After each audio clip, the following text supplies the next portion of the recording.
Assalamualaikum warahmatullahi wabarakatuh. Kembali lagi dengan saya, Ayu Putri Kamalasari, mahasiswa Fakultas Teknik Universitas Negeri Malang, Departemen Teknik Sipil, Prodi S1 Pendidikan Teknik Bangunan. Jadi, di kesempatan kali ini, saya akan menjelaskan mengenai jenis-jenis pengujian beton segar. Sebelum membahas lebih jauh mengenai pengujian beton segar, lebih baik kita membahas dulu mengenai apa sih pekerjaan beton itu. Mungkin di video-video sebelumnya sudah sempat disinggung atau sempat dibahas mengenai pekerjaan beton, tapi untuk merefresh lagi tentang ingatan kita, saya akan menjelaskan mengenai pekerjaan beton. Jadi, pekerjaan beton adalah tentang campuran dan homogenitas pekerjaan dengan beton atau mortar yang baru dicampur. Harus mendapat pengujian kemampuan kerja beton untuk mengetahui seberapa kekuatan beton yang diinginkan. Bagaimana hasil dari beton sesuai atau tidak dengan rencana yang kita inginkan.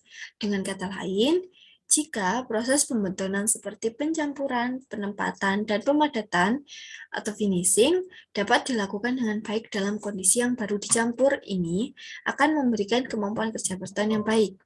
Terkadang, kata konsistensi juga digunakan untuk menggambarkan kemampuan kerja beton yang baru dicampur.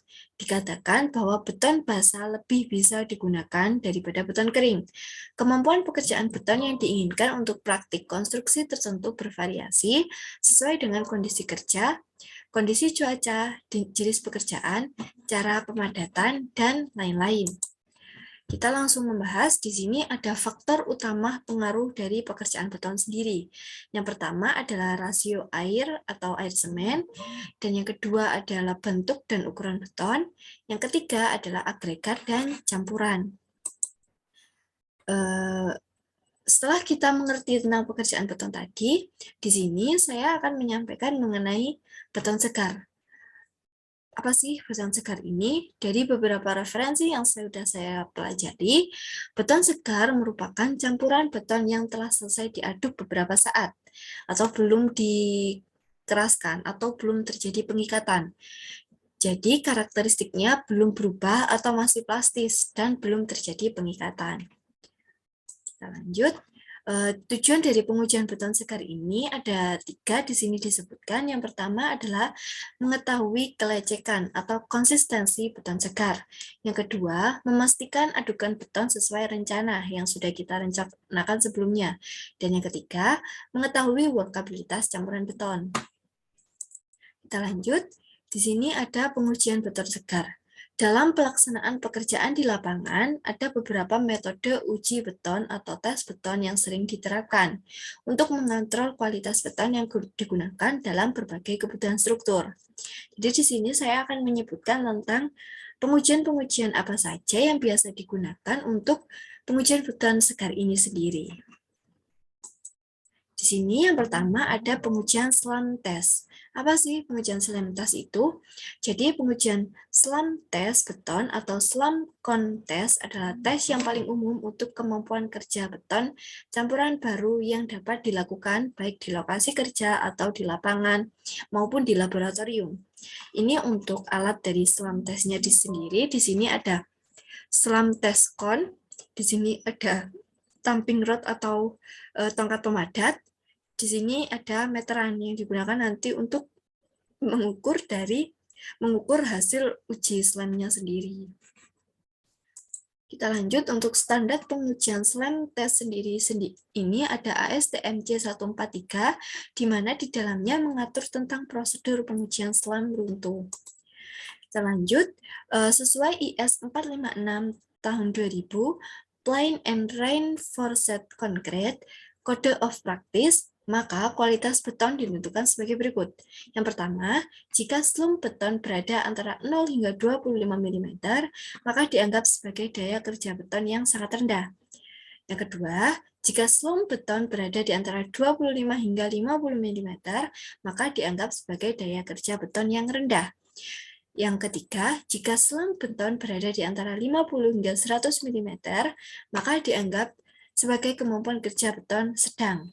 Dan yang terakhir, jika slump beton berada antara 100 hingga 150 mm, maka dianggap sebagai daya kerja beton yang tinggi atau baik. Di sini ada tahapan pengujian dari slump runtuh sendiri. Disebutkan yang pertama kita harus membasahi kerucutnya, papan, dan tongkat pemadat atau alat-alat yang akan kita gunakan dengan air hingga basah. Yang kedua, memposisikan kerucut Abrams dengan diameter kecil menghadap ke atas. Jadi, kan bentuknya dia kerucut, jadi nanti seperti ini, yang kecil ada di atas. Yang ketiga, memijakkan kaki pada kiri dan kanan kerucut agar kerucut dalam posisi stabil. Seperti yang terlihat di gambar, kan di sini ada seperti yang datar, ini digunakan untuk pijakan kaki agar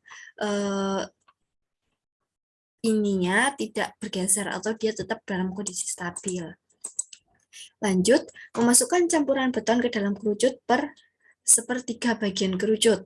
Jadi setiap sepertiga bagian kerucut atau sepertiga tinggi kerucut nanti dilakukan pemadatan sebanyak 20 kali dengan menggunakan tongkat pemadat. Selanjutnya, mengisi kerucut dengan campuran hingga penuh dengan ketentuan tadi, pemadatan di setiap sepertiga tinggi kerucut, lalu memangkas sisa volume beton pada bagian puncak. Jadi kita harus memastikan bahwa adukan betonnya dia dalam posisi yang datar atau pas dengan kerucutnya. Yang selanjutnya adalah mengangkat kerucut serta secara vertikal lurus atau diangkat ke atas gini, dan mengukur penurunan di 3 titik yang berbeda, yaitu penurunan terendah, antara, dan tertinggi, untuk menentukan seberapa sih keruntuhan dari selam yang kita uji ini. Kemudian kita menghitung ketinggian rata-rata dengan cara menambahkan 3 penurunan ini, kemudian dibagi 3. Kita lanjut, di sini ada ilustrasi pengujian slump test, di mana yang pertama ini memasukkan adukan di sepertiga tinggi slump dan kemudian dipadatkan. Seperti ini. Selanjutnya meratakan pada bagian atas. Ini untuk mengangkat kerucutnya ke atas dan ini untuk pengukurannya sendiri. Di sini ada contoh dari hasil pengujian slump runtuh, ada 4. Di sini ada true dengan bentuk seperti ini, zero dengan bentuk seperti ini, collapse dengan bentuk seperti ini, dan share dengan bentuk seperti ini. Kita lanjut, di sini ada pengujian compacting factor test, di mana untuk gambar alat ujinya seperti ini. Pengertiannya adalah uji faktor pemadatan beton bekerja berdasarkan prinsip menentukan tingkat pemadatan yang dicapai atau jumlah pekerjaan standar yang dilakukan dengan membiarkan beton jatuh melalui ketinggian standar. Jadi betonnya ditaruh di atas ini, lalu ini ada trapdoor ini nanti bisa dibuka dan kita membiarkan betonnya jatuh ke kerucut kedua dan berlanjut sampai ke silinder. Standar pengujiannya sendiri di sini, compaction factor cocok untuk beton dengan workabilitas medium sampai workabilitas rendah, 0,9 sampai 0,8, karena akan memberi hasil yang lebih konsisten. Untuk workabilitas rendah, kurang dari 0,7, tes tidak cocok digunakan, karena beton tidak bisa dipadatkan secara penuh. Sebagai pembanding seperti cara yang telah dijelaskan dalam tes atau ML Gambir tahun 1986.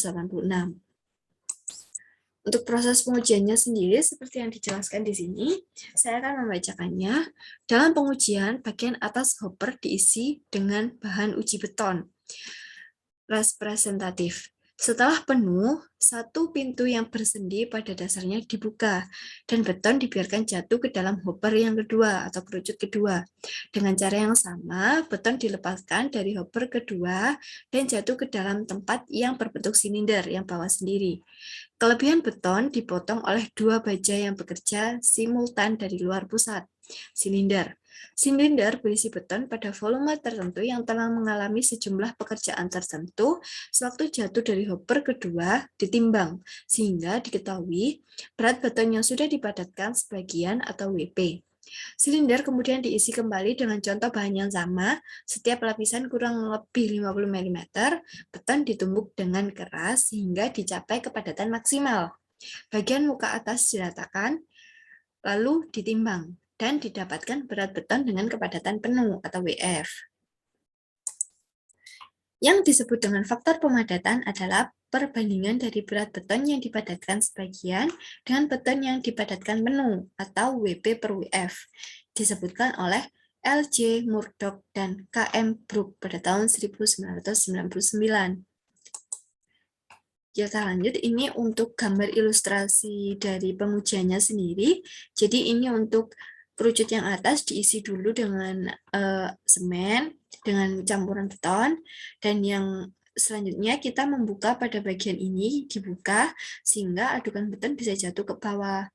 Nanti setelah sudah jatuh semua pada bagian sini, di sini juga bisa dibuka untuk penutupnya sehingga adukan beton jatuh ke bawahnya lagi, yaitu silinder. Kita lanjut di sini untuk bentuk alat pengujiannya. Lah, ini untuk yang maksudnya dibuka tadi itu namanya clamp.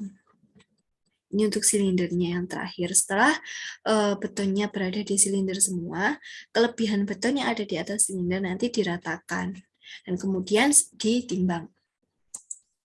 Selanjutnya di sini adalah flow table test. Ini untuk gambar alatnya.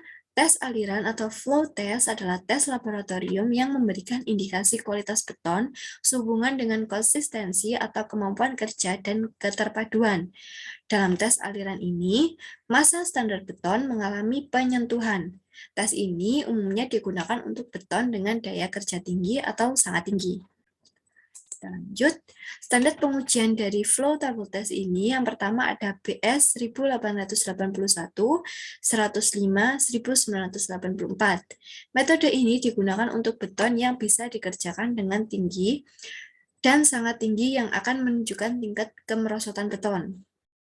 Selanjutnya yang kedua ada ASTM C1437 15, Standard Test Method for Flow of Hydraulic Cement Mortar, dan yang terakhir ada EFNARC Annex B1.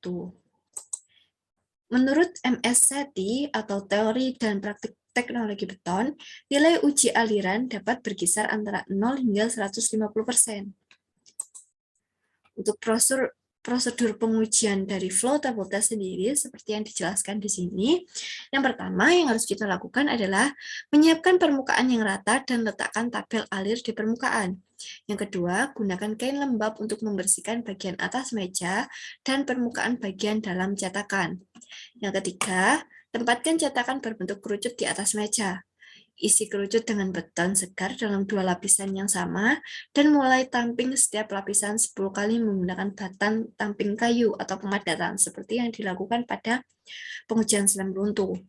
Setelah tamping beton terisi, kemudian dipukul off flush dengan tepi atas dari kerucut dan area bebas dari bagian atas meja dibersihkan. Setelah setengah menit mogok, angkat kerucut secara vertikal. Kemudian naikkan bagian atas meja dengan pegangan dan biarkan jatuh 15 kali dalam 15 detik. Beton menyebar dengan sendirinya.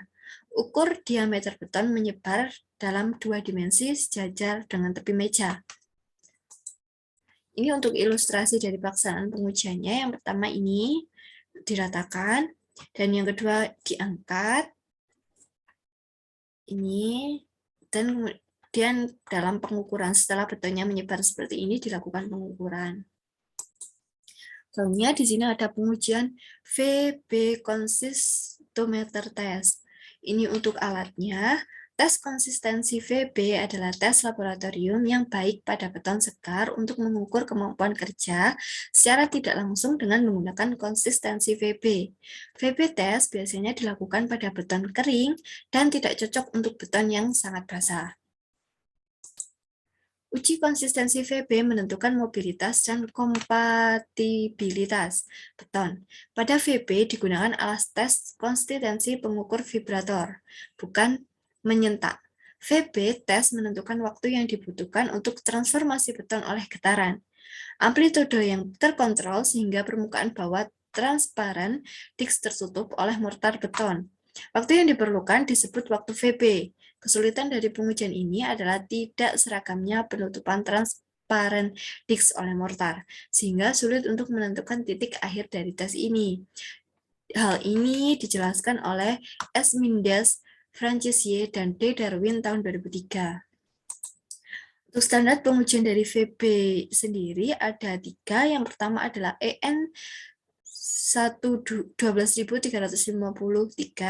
ASTMC 1170, dan BS 1881. Ini menurut dari beberapa sumber yang sudah saya baca atau saya pelajari.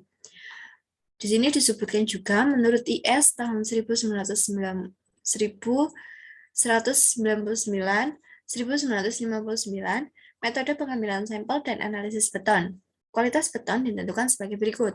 Yang pertama, jika waktu lebah jika waktu VB hingga 20 15-10 detik, maka beton dianggap sebagai konsistensi yang sangat kering. Jika waktu VB hingga 10, dari 10 hingga 7,5 detik, maka beton dianggap sebagai konsistensi kering. Jika waktu VB dari 5 hingga 4-3 detik, maka beton dianggap sebagai konsistensi plastis. 3 hingga 21 detik, beton dianggap sebagai konsistensi semi fluida. Untuk metode pelaksanaannya sendiri, seperti yang dijelaskan di sini, pertama, silinder kosong dibersihkan lalu ditimbang beratnya, berat asli silinder sendiri. Yang kedua, campuran beton sesegera mungkin dimasukkan ke dalam silinder sampai 3/4 tinggi silinder. Silinder yang berisi campuran beton kemudian ditimbang, jadi menimbang berat silinder plus berat campuran beton. Setelah semuanya siap, saklar dihidupkan untuk menggerakkan meja getar. Bersamaan dengan saklar dihidupkan, stopwatch dijalankan untuk memperoleh besarnya angka VB time test. Setelah campuran beton menutupi seluruh permukaan kaca penutup, meja getar dimatikan, lalu dicatat pembaca skala menurunkan yang ada pada tangkai penutup silinder. Selanjutnya, pengujian VB time dilakukan sebanyak 2 kali untuk masing-masing campuran beton. Menghitung skala penurunan yang terjadi dengan cara membaca skala akhir dikurangi pembacaan skala awal, kemudian dibuat rata-ratanya. Rata-rata dari 2 pengujian ini. Nilai rata-rata menunjukkan nilai skala penurunan pada VB time. Kemudian menghitung nilai VB time dengan cara merata-rata waktu campuran beton sampai menutupi plat kaca. Yang terakhir, nilai rata-rata menunjukkan nilai VB time test. Kita lanjut. Di sini ada gambar dari alat pengujian VB-nya, jadi ini ada meja getarnya. Sesuai dengan penjelasan yang sudah kita bahas di slide sebelumnya. Soalnya di sini ada Kelly Ball Test. Uji beton ini dikembangkan oleh J.W. Kelly, karenanya dikenal sebagai tes bola Kelly. Kelly Ball Test adalah uji lapangan sederhana dan murah yang mengukur kemampuan kerja beton segar dengan yang serupa dengan tes kemerosotan beton atau SLAM, tetapi lebih akurat dan lebih cepat daripada tes kemerosotan atau SLAM test. Ini untuk gambar dari alatnya sendiri. Ini untuk contoh dari pelaksanaannya. Tes ini menggunakan alat yang terdiri dari belahan bumi atau bola, sehingga menunjukkan konsistensi beton segar dengan tingkat penetrasi ketika belahan logam turun. Jadi dalam tes ini, kedalaman ditentukan melalui belahan logam yang tenggelam di bawah beratnya sendiri ke beton segar. Standar pengujian dari Kelly Ball Test ini adalah ASTM C36092 yang berisi pengujian penetrasi bola. Untuk metode pelaksanaannya sendiri, seperti yang dijelaskan di sini, yang pertama, menuangkan campuran beton dari molen secara langsung ke dalam tempat berupa ember ukuran diameter 50 cm dan tinggi 25 cm. 2. Memastikan alat Kelly Ball menunjukkan angka 0 pada tempat yang datar. 3. Meratakan permukaan beton segar namun tanpa penggetaran ataupun pemadatan, jadi diratakan biasa aja. Selanjutnya, meletakkan alat Kelly Ball di atas campuran beton. Melepaskan alat perlahan-lahan, perlu diperhatikan bahwa posisi alat pada waktu pengujian harus benar-benar vertikal atau datar. Membaca angka pada alat setelah Kelly Ball menunjukkan nilai yang tetap atau kondisi stabil, atau angka pada bacaan benar-benar diam. Selanjutnya, mencatat besarnya penurunan Kelly Ball. Di sini ada ilustrasi dari pengujian Kelly Ball-nya sendiri. Seperti ini. Cukup sekian presentasi dari saya. Terima kasih untuk perhatiannya. Semoga bermanfaat untuk saya dan kita semua. Mohon maaf untuk kurang lebihnya, saran dan masukan sangat diharapkan. Sekali lagi terima kasih. Wassalamualaikum warahmatullahi wabarakatuh.